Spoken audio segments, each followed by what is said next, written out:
నమస్తే అన్న, అందరికీ నమస్కారం. కువైట్ దేశానికి వస్తూ ఉన్న గృహ కార్మికుల గురించి కీలక ప్రకటన వచ్చింది. సంబంధిత ప్రభుత్వ సంస్థలు మరియు కార్మికులను ఎగుమతి చేసే దేశాలలో యూనియన్లతో సమన్వయం చేసుకుంటూ కువైటు కార్మిక నియామక రంగాన్ని అభివృద్ధి చేయడానికి తమ యూనియన్ అపారమైన కృషిని కొనసాగిస్తూ ఉందని చెప్పేసి Kuwait union of domestic labour offices chairman Khalid Al Dakhnan garu ధృవీకరించారు. అలాగే ఆయన స్థానిక టీవీకి ఇచ్చిన ఒక ఇంటర్వ్యూలో కువైట్లోని కువైటీ ప్రజలకు అనేక ఎంపికలను అందించడానికి మరియు నియమించబడిన కార్మికుల నాణ్యతను మెరుగుపరచడానికి కార్మికులను ఎగుమతి చేసే దేశాలతో మరిన్ని ఒప్పందాలు కుదుర్చుకోవాల్సిన ప్రాముఖ్యతను ఆయన నొక్కి చెప్పారు.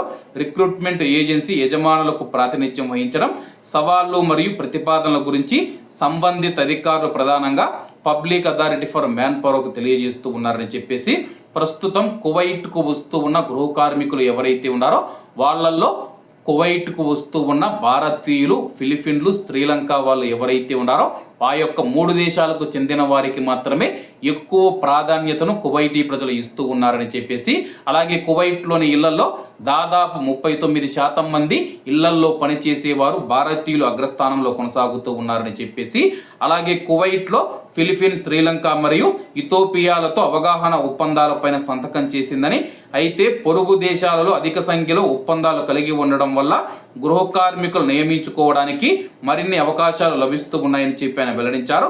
అలాగే కువైట్లో ఉన్న కువైటీ ప్రజలు ఎవరైతే ఉన్నారో ముఖ్యంగా 23 నుంచి 34 సంవత్సరాల వయసు గల గృహ కార్మికులను ఇష్టపడతారని చెప్పేసి, ఎందుకంటే వారు గృహ సంబంధిత పనులకు మరింత అనుకూలంగా ఉంటారని చెప్పి ఆయన తెలిపారన్నమాట.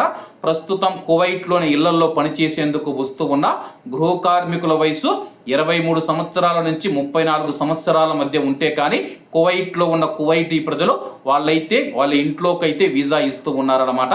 అలాగే ఎక్కువ వయసు ఉన్న వారి పట్ల ఆలోచన చేస్తూ ఉన్నట్లయితే తెలుస్తూ ఉందన్నమాట. ఏది ఏమైనా సరే కానీ భారతీయులు, ఫిలిపిన్లు, శ్రీలంకన్లు ఎవరైతే ఉన్నారో ఆ యొక్క ముగ్గురు అయితే ప్రాధాన్యత ఇస్తూ వీసాలు అయితే కువైటీ ప్రజలు ఇస్తూ ఉన్నారు.